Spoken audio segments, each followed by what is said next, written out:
అతడి చరిత్రని తవ్వాలని చూస్తే అక్కడుండేది చరిత్ర పటాలు కాదు, కేవలం రక్తం, మృతదేహాలు.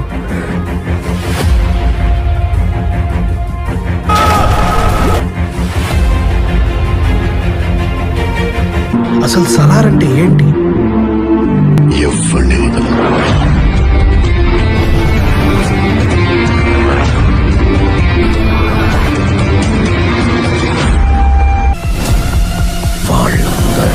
నరికి పడేశాడు.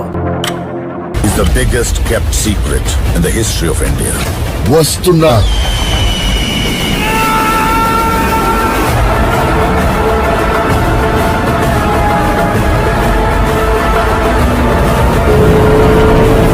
వచ్చాడు వచ్చాడు వచ్చాడు వచ్చాడు ఆ నాయకుడు.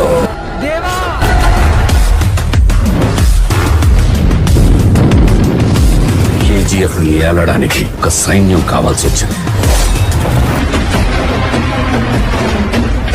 వాడే సలార్. నీళ్ల నుండి నిప్పు పుట్టిన చరిత్ర లేదు. అలలు భూమిని కబలించడానికి అంగలు వేస్తున్నాయి. ఆ యుద్ధంలో మూడో వాడి అడుగు పడింది.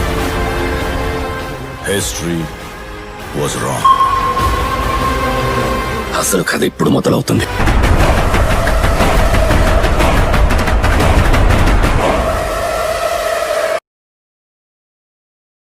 కాంతారా ఇంకా ఓజీ, ఈ రెండు మూవీస్ లో బాక్స్ ఆఫీస్ దగ్గర ఏ మూవీ ఎంత కలెక్ట్ చేసిందో చూద్దాం. First Kantara chapter 1. ఈ సినిమా మొత్తం లాగ్ అనిపిస్తుంది కానీ క్లైమాక్స్ లో లాస్ట్ 20 మినిట్స్ చూసాక పూనకాలతో థియేటర్ మొత్తం ఊగిపోయింది. బాంబో రిషబ్ శెట్టి యాక్టింగ్ మాత్రం ర్యాంప్ పాడించాడంతే.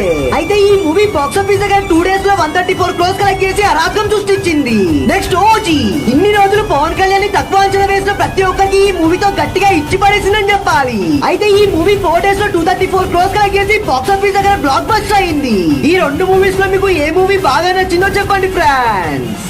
ప్రభాస్ అన్న రాజసాబ్ టీజర్ లో ఈ దిమ్మ 3 డీటెయిల్స్ ని గమనించారా? డీటెయిల్ నెంబర్ 1, ఈ ట్రైలర్ లో రాజసాబ్ డైలాగ్స్ ఇంకా స్వాగ్ చూస్తుంటే లిటరలీ గూస్ బంప్స్ వస్తున్నాయి. అయితే ఇక్కడ పుట్టలో చేయి పెట్టడానికి నేనేమైనా చీమనా రాక్షసుని అంటాడు. అంటే స్ప్లిట్ పర్సనాలిటీ లాగా ఒకటేసారి చాలా సీరియస్ గా ఇంకా కూల్ గా ఉన్నట్టు కనిపిస్తుంది.